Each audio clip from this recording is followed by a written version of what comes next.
دیکھیے، ریختہ کے لیے کسی بھی شاعر کے بارے میں بولنا بہت اچھی اور بہت اعزاز کی بات ہے، خاص طور سے جون ایلیا کے لیے، جو دن بدن لوگوں میں اپنے جانے کے بعد مقبول ہو رہے ہیں، اور مجھے اس کی خوشی ہے کہ وہ پاکستان میں بھی اور بھارت میں بھی دونوں جگہ وہ ان کی مقبولیت میں اضافہ ہو رہا ہے۔ بات اتنی سمجھ لینا چاہیے کہ شاعری دراصل نام ہے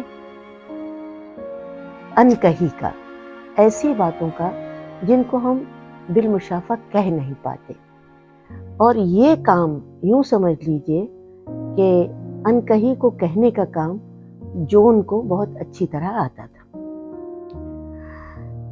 جب جون کے بارے میں سوچتی ہوں، میری ان سے ذاتی ملاقات بھی بہت رہی ہے، میرے گھر بھی آتے تھے وہ۔ بظاہر جب آپ ان سے ملتے تھے، ان کو دیکھتے تھے، تو یوں لگتا تھا کہ ایک ابتری کی کیفیت ہے ان کے اوپر۔ خود بھی وہ یہی کہتے تھے کہ جو میرا حال ہے، مجھے اس کا کوئی رنج و غم بھی نہیں ہے۔ مصرع بھی ایک ان کا بڑا مشہور ہے کہ خود کو تباہ کر دیا اور ملال بھی نہیں۔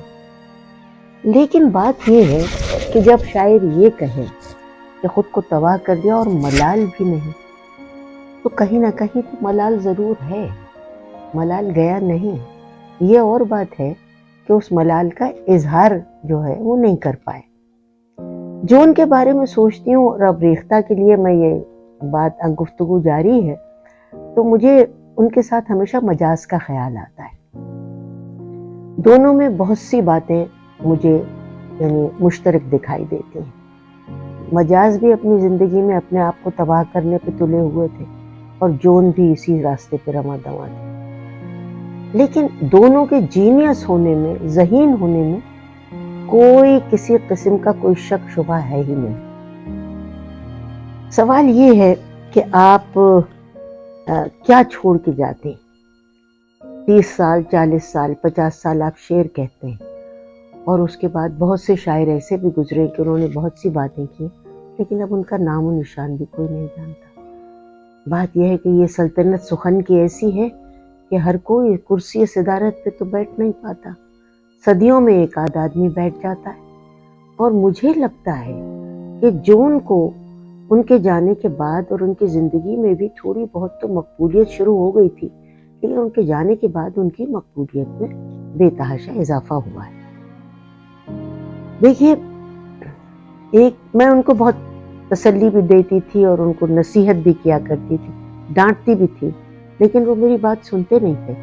اگر سنتے تو شاید، ویسے تو موت برحق ہے، اگر سن لیتے تو شاید کچھ دن اور زندہ رہتے، لیکن کبھی کبھی آ جاتے تھے، اور مجھے وہ اپنی بہن کی بڑی بہن سمجھتے تھے، اور بوبو بھی کہتے تھے، اور کبھی کھانا کھا لیا، کبھی نہیں کھایا، کبھی باتیں کی چلے گئے، روک رہی ہوں، رک نہیں رہے ہیں، ہمیشہ اپنی زندگی میں اپنے معمولات میں وہ محو رہے۔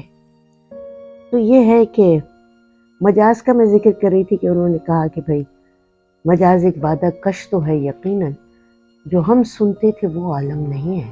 اپنے آپ کو ڈیفینڈ کرنا، اپنا محاصرہ خود کر لینا، یہ جون کو بھی یہی آتا تھا۔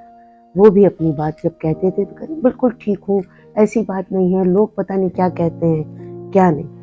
لیکن جیسے ان کا ایک شعر تھا جو بہت مشہور ہے کہ کون اس گھر کی دیکھ بھال کرے، روز ایک چیز ٹوٹ جاتی۔